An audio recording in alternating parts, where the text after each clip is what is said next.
There are all kinds of detractors out there that think that Michigan is not going to be any good this upcoming season.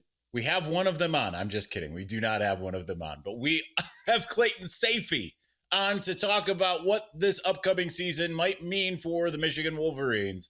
Let's talk about it right here on this episode of Locked On Wolverines.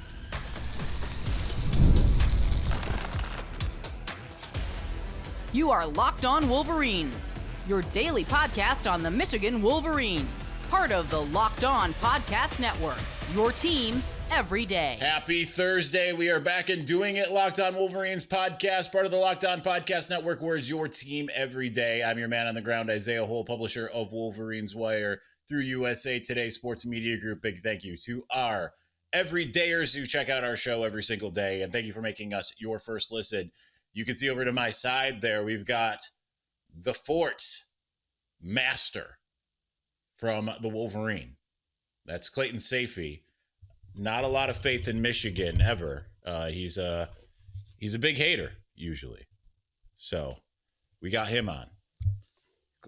And microphone. How'd you book this guest?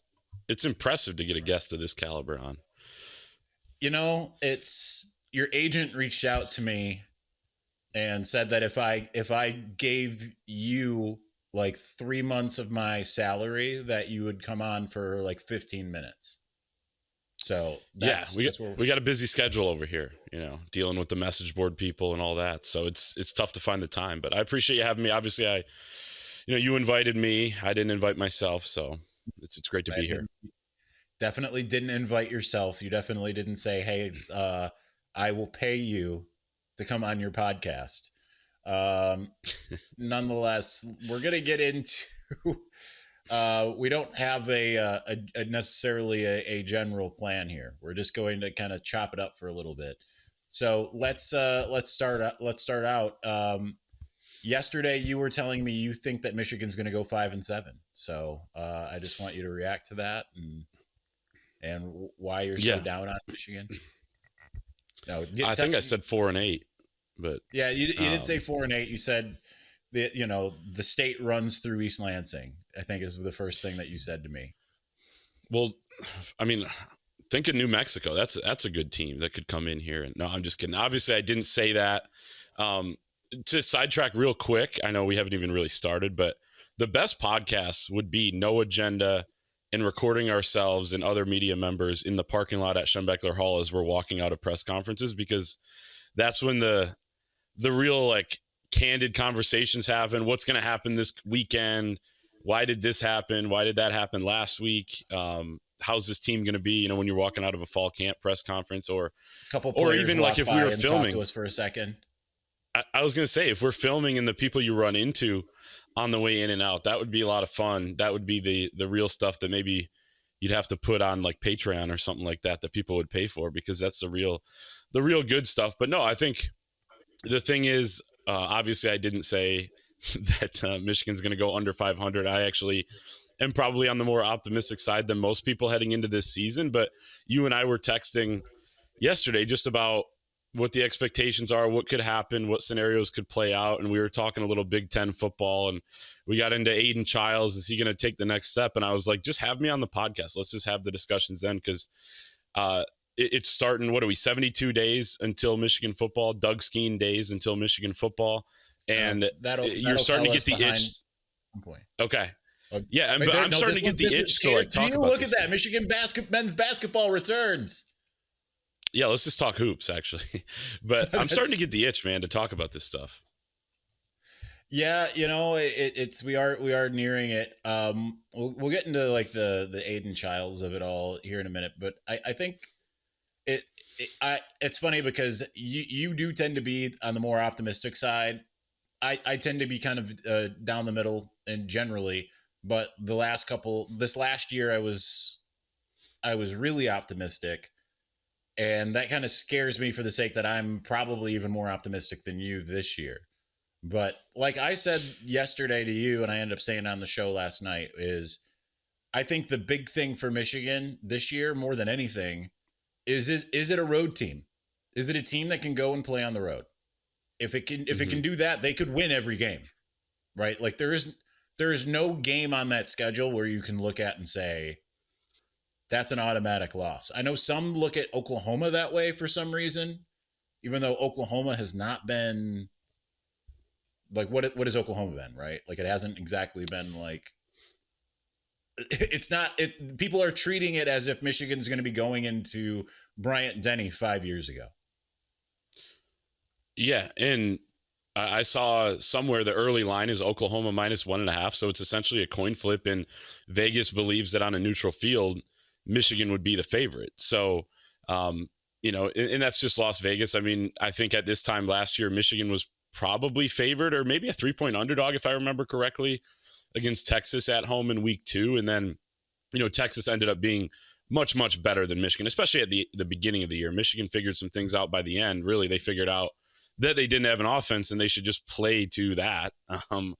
But nevertheless, Sherrone Moore figured out a formula to win big games at the end of the season, despite, playing with one hand tied behind their back with really no good quarterback and no offense. So, I think that the Oklahoma game is really important to what you're speaking to with the road part of this, because if you lose that, then you're staring down, you beat Central Michigan the next week, you hope, and you will.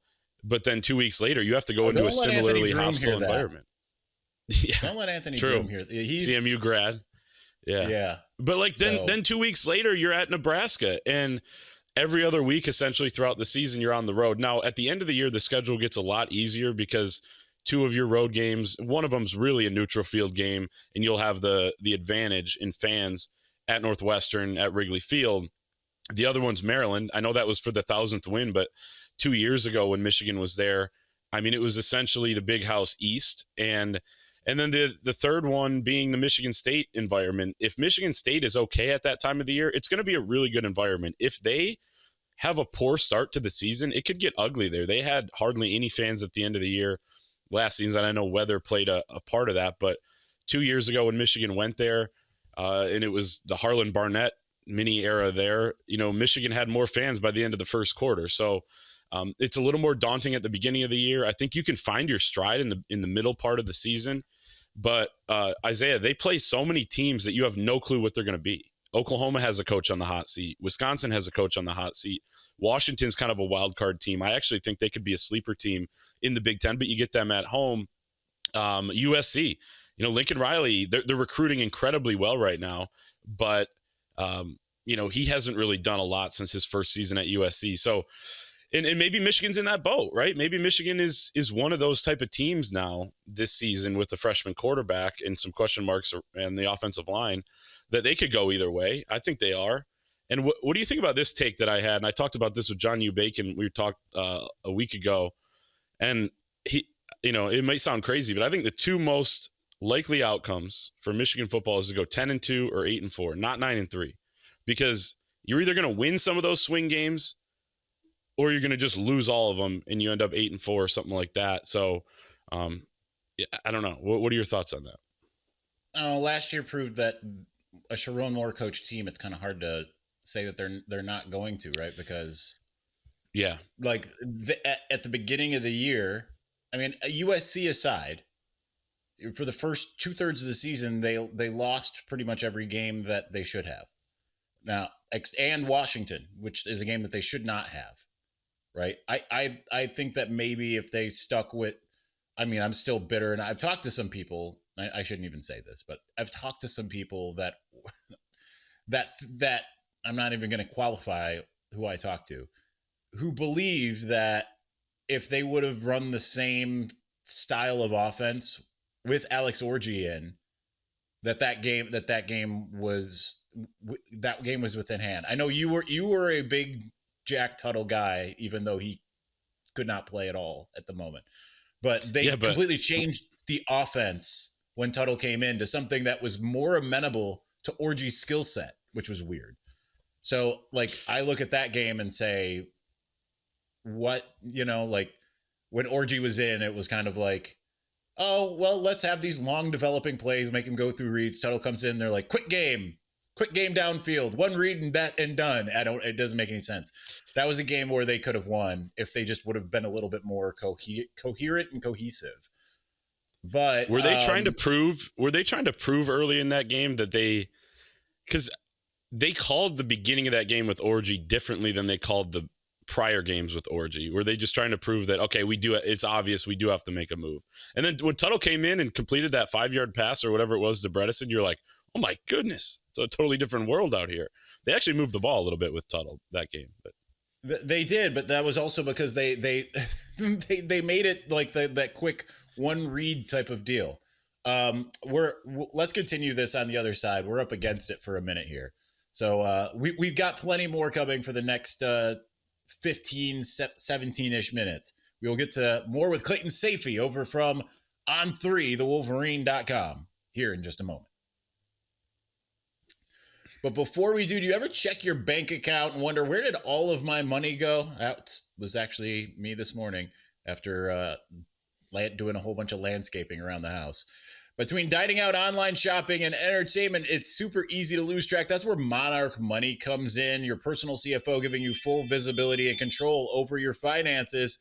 Monarch Money isn't just a budgeting app, it's a complete financial command center. You can track all your accounts, investments, and spending all in one place so you stop just managing your money and start building wealth.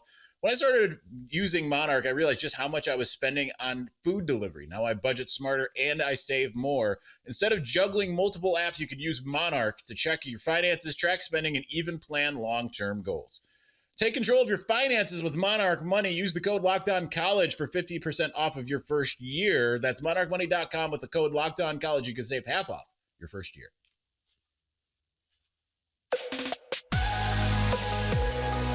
All right, we've got one guest right now in Clayton Sayfie. I can hear a little pitter-patter, which tells me we're about to get a second guest. And here she comes. All right, you're going to come and join the show, Zuri. Yep, here she comes. Now that I don't have the desk in front of me, for those who listen don't know that I had a desk. Those who watch know that maybe think that I did. But now there's no obstruction between me and this dog. So she likes to join the show almost every day. Amazing. That is the best guest you could have. I may hop off. Yeah, I mean, she's got a lot of really hot takes, so I don't let her talk that much. She thinks that the bunny is the biggest threat to Michigan football. Other dogs, puppies, are also big threats to Michigan football. Don't get her started on cats, which is why she's taking Northwestern. But it's fair.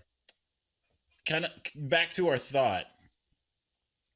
I do think it is. I think that Sherrone Moore's already shown something that we hadn't seen. It is kind of like what we were talking about yesterday. If this is a Michigan team that is unlike the 2005 to 2020 teams that couldn't play on the road, Michigan for a long time just could not play at or above its weight class, right? It would beat the teams it was supposed to, lose against who it was supposed to, and the even matchups, it kind of depended if it was home or away. Sherrone Moore turned that on its head last year. Don't you think? He did. It's actually really interesting that he won some games he wasn't supposed to, but he also lost some games that they were probably supposed to win. Maybe, I would say the Washington game was disappointing because they had an opportunity there. When Ernest Hausmann had that incredible interception, you felt like they were going to take over, and that was when Michigan really comes to life and wins those games. The Michigan crowd started to get into it. You just had that feeling, but then you were reminded that it was 2024 Michigan football, not 2023 that year. The Indiana game was disappointing because if you had any semblance of an offense, you win the game. And then the Illinois game felt like their worst performance of the season, to score only 7 points. And the defense played well, but then you have a special teams mistake on the fake punt, things like that. So there was a few. I don't even remember that game. There were a few at that game. So I was like, okay, yeah, it's a good one to forget. The only thing I remember clearly was Donovan Edwards clowning you. That was the only thing I remember. Didn't happen. Not true. But no, I think I might have been in his way in warmups. I don't know. Isaiah, there's not much more to it than that. But he's trying to. These are the types of things that if people could see it, it would make it even more interesting show. People would love these behind the scenes glimpses that we are just going to inside track all of this. But you know, in one thing's for people out there, one thing happens and then Isaiah will never let it go. So that's going to keep coming up forever. But I grew up in the Conan O'Brien era of comedy, and therefore repetition is funny. So my best friend's coming over later today. We will repeat ad nauseum jokes we've been telling since 1997. I'm similar to that too, but no, but my point is it's weird that for a long time, Jim Harbaugh comes in and they won every game they were supposed to, but then they didn't win those big games. And then later in his tenure, they were able to check off all those boxes one by one. They beat Ohio State. Then they win the Big Ten championship. And then, okay, they get to the playoff. They can't get over the hump. And then they finally do. And then they win the national title. Sherrone Moore came in, and maybe it speaks to the high level of talent they had. Some of those high end guys like Mason Graham, where you could take over a game, but they won a few games they shouldn't. And then they, lost a few games I thought you probably should have won. The weird thing is, Isaiah, I was thinking about this before I came on, considering that Sherrone Moore may be suspended for a portion of this season, we're not going to really have a complete grade on what his tenure is until probably year 3. And luckily for him, right, they got a lot of young talent on the O-line that could be developed. They have Bryce Underwood that'll be a sophomore at that point. So, last year was a little bit of an incomplete because you didn't have the quarterback situation. He didn't really have time to go get somebody. I think they resisted probably pursuing someone while they were in a national championship chase, and JJ McCarthy hadn't made his decision back in December of 2023. So I don't consider that his fault. And then this year, with potentially being suspended, and if you lose those games, do you really blame him? Or especially because they could be self-imposed. I'm not sure how that's going to go, but if you're Ward Manuel, you can't really blame his team for going to Nebraska and losing when he's not able to be around all week. So it's a really weird couple of years to start out for him, but I mean, he's already proven a lot off the field, NIL, transfer portal, the guys they've been able to get. And he's proved a lot with some big wins too. So it's been kind of a complicated year and a half so far. I think you say, year 3 is when we're going to be able to judge Sherrone. I think it might have to be a little bit later than that, because the problem for Michigan is the hammer is about to come down, and he's about to face a 4-year postseason ban, and all the wins from the last 20 years are going to be vacated. Actually 28 years. They're going to go back to the beginning of the Lloyd Carr era and vacate all of those. Just to be safe. I got that for some really reliable Twitter sources. I want to address what you said momentarily, but I want to pivot and then we'll go to a break. But did you see the new thing that came out this morning about the state of Michigan, the new bill that they've put out there? Yeah, I did. I haven't read too much into it yet, but it's certainly interesting that they may ban athletes from having to disclose their deals and have them go through the NIL Go clearinghouse, which could be an advantage for Michigan, Michigan State, Central Michigan, Western Michigan, Eastern Michigan, all those teams. But Isaiah, I was reading months ago though, that the power conferences may all just sign off on some deal that no matter what the state law is, they all have to comply by the House settlement. So I don't know how this is going to go. I hate that to be a college sports reporter now, you pretty much need a law degree, and I may start working on that next summer. I ignore a lot of the aspects of it, but I found this interesting in part because of not just the implications of that, in which I don't know how you could get a no matter what your conference says, how you can get them to circumvent state law, right? I feel like that would have those are the types of things that would end up in the Supreme Court. But I think my most favorite thing of this was looking at the comments on the On3 post on Twitter of how many, it only went one way, how many Buckeye fans have zero reading comprehension? Because they think, even though like the picture showed Sherrone and Jonathan Smith in it, so many Buckeye fans think that this is the University of Michigan who are putting this out there saying we're not going to adhere. They are. And these are the same people their state senators are trying to ban planting a flag on a field on a Saturday afternoon. But they understand that. But does it surprise you they can't comprehend? It does. They're extremely intelligent people. They've got great sources. So anyway, we've only got a couple more minutes, so we'll continue the conversation here in just a moment.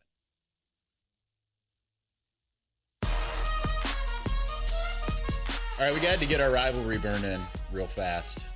I do want to talk rivalry for a second instead of staying on the same topic. Just to because we did talk yesterday about Michigan State and Aiden Childs, and you mentioned that here today. So I just kind of want to what are your thoughts on the rivals this year? But as far as your expectations preseason, I know you don't cover these other teams, but what do you think first about Michigan State, and then we'll get into Ohio State and just upset everybody. And since you're on this show, I hope that you understand that means that rivals are going to start calling you names and trying to character assassinate you as well. But I mean, I will approach it like I know we're joking there about Ohio State fans. It is what it is. It's funny. If we weren't having fun, this job wouldn't be as good of a job. And hell, a lot of people out there are getting paid more than we are, so we might as well have a little bit of fun with it. But I will attack this pretty objectively, like the way I see it. I think Michigan State is still facing an uphill battle here with their roster. They do have a quarterback that has potential. He's kind of the swing player for them. If Aiden Childs takes the next step, which he can in his second year as a starter, a lot of second year starters really do come into their own that season. JJ McCarthy was really, really good his first year as a starter after kind of doing what Aiden Childs did as a freshman at Oregon State, where you kind of play a little bit, but you're not quite the starter. And then JJ became elite the next year, becomes a top 10 draft pick, those sort of things. Childs was not what JJ was his first year as a starter last season. So it's not going to be, he's not going to turn into a first round draft pick next year, but he could be somebody who ends up being a middle of the pack, maybe, honorable mention type of guy in the Big Ten, which is impressive considering the Big Ten has 18 teams now. And that could maybe carry Michigan State a long way. Maybe they're a dangerous team. Maybe they're what Maryland was when Talia Tagovailoa was there, where they had a little bit of juice because they had a capable quarterback and some weapons at receiver, which you have with Nick Marsh, who's an absolute stud on the outside. They have Jack Velling at tight end. So that would be the optimistic, point of view, I think, for Michigan State. And then I could also see them, Childs struggling with turnovers still, and it being kind of a running joke among Michigan State fans in a couple of years where it's like, if Childs takes the next step, and maybe he never does, but you just never know at that position. It's so hard to predict. And then Ohio State, I'm fascinated by their schedule and their season. They have Texas early. We saw Wink Martindale needed a little bit of time to adjust to the college game last year, and Matt Patricia, who the hell knows what he's going to be as a coordinator? How long will it take for him to adjust? They lost a lot of talent, still have a ton though, and new quarterback and a tons of weapons around him. So the offense should be pretty good. But yeah, Texas game's interesting. I think the Washington game that they go to, I believe on a Friday night a few weeks later, is interesting to me. And who knows? Maybe they have two losses coming into the Michigan game. Could be Illinois CFP on the line.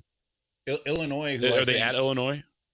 I don't know if it's at or if that's in Columbus, but that people are sleeping on Illinois. We, on this show, we are big proponents of returning production, and we learned the lesson specifically last year. Ohio State is in the same boat that Michigan was coming off of the national championship, where it's not a wholesale coaching change, but two new coordinators, new quarterback. You've got some pieces, right? Like people want to look at it and say, well, they've got Jeremiah Smith, and Caleb Downs. How bad can they be? We learned despite having 3 first round and what should have been 4 first round draft picks, you can be not that great. Now, Ohio State's in a much better position than Michigan was because, no offense to the carousel of quarterbacks Michigan threw out there last year, I think that Ohio State's unproven quarterbacks are probably just much better. And Ohio State recruited better. Like Michigan had those 2 down recruiting years to lead up to last season too. So then you had, you didn't quite have the talent. Ohio State should be able to reload a little bit better, I would imagine, at the other spots besides like the downs in them. Yeah. But their schedule is brutal. They do, like, I think that it's not completely out of the question. Now, do I think this is what they will go? No. And I just want to preface this before Jay Book over at Bucknuts ends up cutting a video trying to say that I said something different. Is it out of the question that they go 8-4 this year? No, I think it's absolutely on the table for them. Do I think they will? No, I think they'll probably end up going 10-2, 11-1, because unfortunately that's just how things are in Columbus. But I think it is within the realm of possibility. With Michigan State, it's really interesting because I think if Aiden Childs was on a different team, and I said this to you yesterday, I think that he could be an elite quarterback. The problem is like they need him to be Superman, and I don't know that he's that. And I think that that's what we saw last year. Can he become Superman? I'm not sure. But like you mentioned, Velli and Marsh, to me, that's kind of the bulk of their talent, unless a bunch of other guys really step up. They're not recruiting well at all. The transfer portal has been kind of meh. Like there's no one that you can look at and say like, man, that's a game changer that they got. Whereas like you can look at Michigan, you can look at a lot of teams, but I'm just going to use Michigan because that's who we cover. And you can say like, okay, Justice Haynes, absolutely. A guy like Donovan McCulley or a guy like Trey Williams, like you feel like those could be, they could be difference makers, right? So I think that that's an interesting thing. Their schedule is a little bit more amenable than Ohio State's. Ohio State, like there are multiple games there where you look at and you say, especially we're saying this kind of as a cautionary tale, having covered last year's Michigan team. Just because you were elite and have been elite doesn't mean that there isn't, when you look and say like, oh, those are the games that are possible to lose. We're here to tell you you can lose those games. Well, and it's different now. Like if this was 5-6 years ago, I would say you're still going to beat Penn State at home. You're going to beat Illinois. It doesn't matter that the Washington game's some weird spot, maybe on a Friday night. I haven't confirmed that. But either way, going out to Seattle is, semi-tough.